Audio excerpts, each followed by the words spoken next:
అందరికీ నమస్కారం. 2 రాష్ట్రాల్లో ఉన్నటువంటి తెలుగు ప్రజలకు, భారతదేశంలోనూ, యావత్ ప్రపంచంలోనూ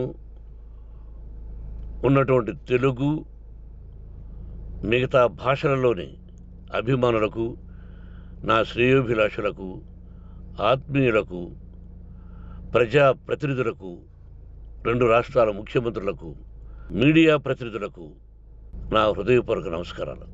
గత 4 రోజులుగా ఏవేమి జరుగుతున్నదని అందరికీ తెలుసు.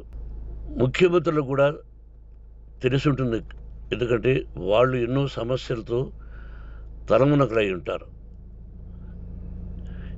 కానీ ఎవరో ఆయన పర్సనల్ సెక్రటరీస్ చెప్పుండొచ్చు. నా హృదయంలో ఉండే ఆవేదన ఏమిటంటే, కుటుంబ సమస్యల్లో ఎవరైనా పర్మిషన్ లేకుండా ఇతరులు జోక్యం చేసుకోవచ్చా? మీరే ఆలోచించండి.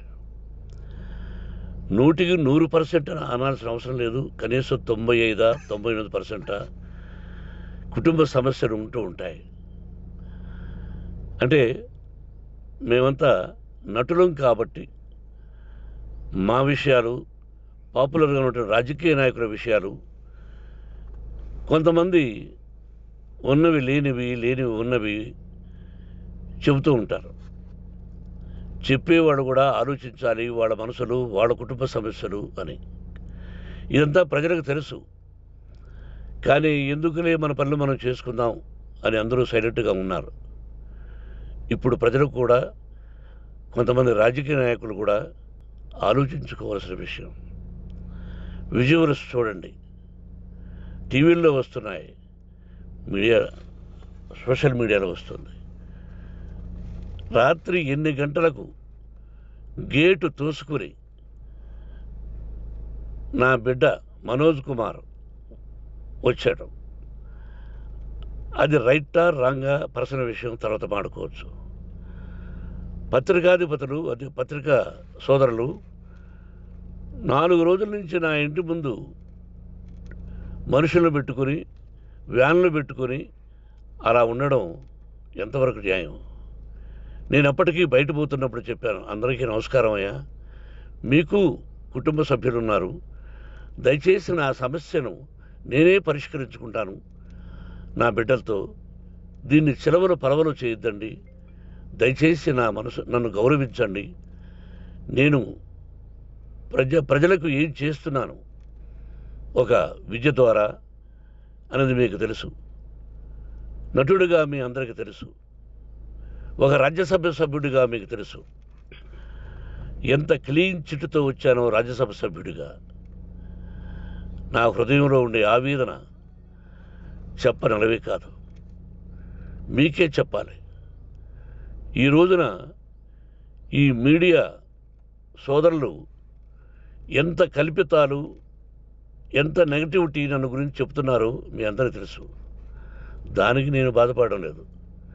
మీరు ముఖ్యంగా తెలుసుకోవాల్సింది, రాత్రుల్లో గేటు తోసుకుని, గేటు పగలగొట్టి పర్మిషన్ లేకుండా ఎవరైనా రావచ్చా? మీరే చెప్పండి. వచ్చిన వాళ్ళు అందరూ మీడియా సోదరులా, లేకపోతే ఇంకెవరైనా నా మీద పగ, రాగద్వేషాలతో ఏదో ఒక ఛానల్ చేతులు పెట్టుకుని అలా వచ్చి ఉంటారేమో సందేహం. కానీ వాళ్లను కొట్టాలని, తిట్టాలని మనసా వాచ దైవ సాక్షిగా నేను అలా ఆలోచించేవాడిని కాదు. ఎందుకు? వాళ్ళు ఉద్యోగస్తులు, నేను కూడా ఉద్యోగస్తునే, అందరూ కూలివాళ్ళం. భగవంతుడు ఇస్తుంటాడు మనకు కూలి. ఎవరికి ఏమిటనేది ఆయన నిర్ణయిస్తాడు. ఇది మీ అందరికీ తెలుసు. వాళ్లకు నేను చెప్పినా వినకుండా ముందు నమస్కారం పెట్టాను. అయినా అతను నేను కొట్టామనే చెప్తున్నారు తప్ప, మైక్ తీసుకెళ్ళి నోట్లో పెట్టాము, నా కన్ను పోవలసింది. కన్ను పోయి ఉంటే అప్పుడు నేను కేసులు పెట్టాలి.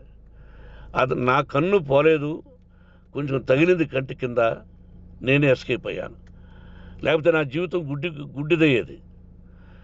అతనికి తల కాదు చెంప మీద తగిలిందన్నారు. ఓకే, ఆ చీకట్లో ఎలా జరిగిందన్నది వాస్తవమే. మైకు లాక్కోవడం, వాడు నన్ను కేకలేయడం, ఆ దీనిలో ఘర్షణ జరిగింది. నేను కొట్టిన దెబ్బ అతనికి తగిలింది అన్నారు. దానికి హృదయపూర్వకంగా బాధపడుతున్నా. అతను నాకు తమ్ముడే. ఒక తల్లి బిడ్డలం కాకపోయినా I love them, I like them. అటువంటిది ఈ రోజుకి బాధపడుతున్నా నేను. అయ్యో, అతని భార్య ఎంత బాధపడుతుందో, అతని పిల్లలు ఎంత బాధపడుతున్నారో అని నేను ఆలోచిస్తున్నా. మరి నేనెంత ఆవేదనకు గురి హాస్పిటల్లో అయ్యానో. నటించింది సినిమాలో నటిస్తాను తప్ప నిజ జీవితంలో నటించాల్సిన అవసరం లేదు. నాకున్నది ఒకటి ధైర్యం, సాహసం. నీతిగా, న్యాయంగా, ధర్మంగా బ్రతకాలన్నది నా ఆలోచన. ఎందుకు కొట్టాలి? గేటు బయటుండి నేనేమైనా అసభ్యకరంగా వాళ్ళని కొట్టుంటే డెఫినెట్గా నా మీద 50 కేసులు కాదు 100 కేసులు పెట్టి నన్ను అరెస్ట్ చేయొచ్చు. లేకపోతే నేనే పోలీస్ స్టేషన్కి పోయి, అయ్యా, ఆవేశంలో నా ఇంటి బయట ఉన్న వాళ్ళను కొట్టాను, నాది తప్పే అని పోలీస్ స్టేషన్కి ధైర్యంగా పెడతాను. కానీ ఇంటి లోపలికి వచ్చి నా ఏకాగ్రతను, నా మనశ్శాంతిని భగ్నం చేశాడు.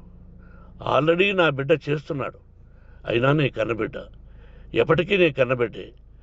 ఏదో ఒక రోజున న్యాయం జరుగుతుంది, మేము కూర్చొని మాట్లాడుకుంటాం. దీనికి మధ్యవర్తులు అక్కర్లే. కుటుంబ సమస్యలకు బయట వాళ్ళని పిలిపించి ఇలా చేయండి, మీరు ఇలా మాట్లాడండి అని చెప్పక్కర్లే.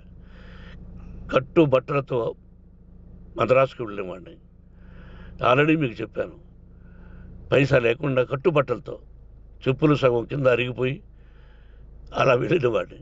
మా తల్లిదండ్రులు అద్భుతమైన జన్మను ప్రసాదించారు. ఒక్క పైసా ఇవ్వాల.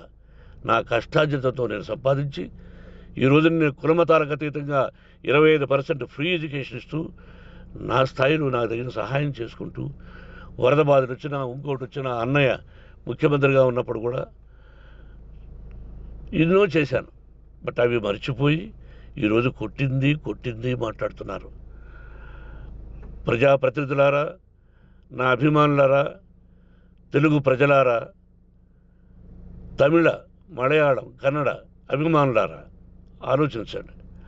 నేను చేసినది తప్పు, కొట్టినది తప్పు. ఏ సందర్భంలో కొట్టాల్సి వచ్చింది? మీ ఇంటికి దూరితే ఒప్పుకుంటారా? మీ ఏకాగ్రతను భగ్నం చేస్తే ఒప్పుకుంటారా? మీరే ఆలోచించండి. న్యాయాధిపతులు కానీ, ప్రజాప్రతినిధులు కానీ, అభిమానులు కానీ, వ్యాపారస్తులు కానీ, ఇదే మీడియా ప్రతినిధులు కూడా వాళ్ళ ఇళ్ళలోకి ఎవరైనా దూరి, ఏయ్ మన గురించి ఇలా రాశావు అని ఆ ఇళ్ళల్లోకి ఒక 10 మంది వెళితే వాళ్ళు దండం పెట్టి పంపిస్తారా? ఏం చేస్తారు చెప్పండి? మీకు టీవీలు ఉన్నాయి, మాకు టీవీలు లేవు. నేను కూడా రేపు టీవీ పెట్టచ్చు. అది కాదు గొప్ప. నా హృదయపూర్వకంగా చెప్తున్నా. అతని మనసును బాధ పెట్టినా, అతను గాయమైన దానికి చాలా చింతిస్తున్నాను. చింతించే లాభం ఏమిటండి అంటే, మరి ఏం చేయాలి? మీరు చేసిందేంటి? మళ్ళీ చెప్తున్నా. అసలు అతను నిజంగా జర్నలిస్టా కాదా అని ఆ చీకట్లో నాకు ఎలా తెలుస్తుంది? టీవీ 9 అని నాకు ఎలా తెలుస్తుంది? ఏదో ఒక కంటి మీదకి ఒక మైక్ వచ్చింది, దానికి అబక్కం లాక్కున్నాను. ఇది వాస్తవమే, అసత్యం కాదు. అది టీవీ 9, ఆ టీవీ 9 మైక్నే లాక్కోవాలి. అది ఏంటండి? నేనేమన్నా మూర్ఖుడినా? వాళ్ళందరూ నాకు కావలసిన వాళ్ళే. ఈ రోజున ఆ రజనీకాంత్, అతను కూడా ఎన్నో ఫోన్లు నేను చాలా సందర్భాల్లో మాట్లాడున్నాను. ఇట్స్ లైక్ మై సన్నా, లేకపోతే బ్రదరా, అలా ఉంటాం. మరి ఈ విషయంలో మాత్రం మీరందరూ అంటే మీరు చేసినది తప్పు అని మీరు ఒక్కరు అనలేదే. కానీ జర్నలిస్టు సోదరులు, ఒక ఆడపడుచు, దాదాపు ఒక 5-6 మంది ఆడపడుచులు, ఒక 5-6 మంది సోదరులు, వాళ్ళందరూ మాట్లాడారు. కొట్టడం తప్పైనా ఏ సందర్భంలో కొట్టవలసి వచ్చింది, ఇవన్నీ క్లియర్గా మాట్లాడారు. ఆయన్ని మీరు చెప్పరు. కాబట్టి పైన భగవంతుడు చూస్తున్నాడు. పోలీస్ అంటే నాకు ఇష్టం. ప్రజలను కాపాడవలసిన బాధ్యత వాళ్ళది, రక్షణ కల్పించవలసింది. నా విద్యాలయానికి కూడా ఐపీఎస్లు ఐఏఎస్లు అయిన విద్యార్థులు ఉన్నారు. వాళ్ళకు న్యాయం ధర్మం నేర్పించి పంపించాను నా ఇన్స్టిట్యూషన్లో. But they are perfect. కొంతమంది ఐపీఎస్లు ఐఏఎస్లు డీసీపీలు ఇలా చాలామంది ఉన్నారు. బట్ ఎక్కడెక్కడో పనిచేస్తున్నారు. వాడు నా బిడ్డలు, మరి వాళ్ళు కూడా పోలీసు ఉద్యోగస్తులే కదా, న్యాయంగా ఉన్నారు కదా. కానీ ఇక్కడ మాత్రం ఏకపక్ష నిర్ణయం ఏమి చేస్తున్నారో మీరీ ప్రజలారా చూడండి, ఆలోచించండి. నేను న్యాయమా అన్యాయమా, నేను చేసింది న్యాయమా అన్యాయమా, మీరే ఆలోచించండి. నా ఇంటికి తలుపులు బద్దలు కొట్టి రావడం న్యాయమా, మీరే చెప్పండి. ఎల్లప్పుడూ మీ ఆశీస్సులు కోరుకునే మీ మోహన్ బాబు. నమస్కారం.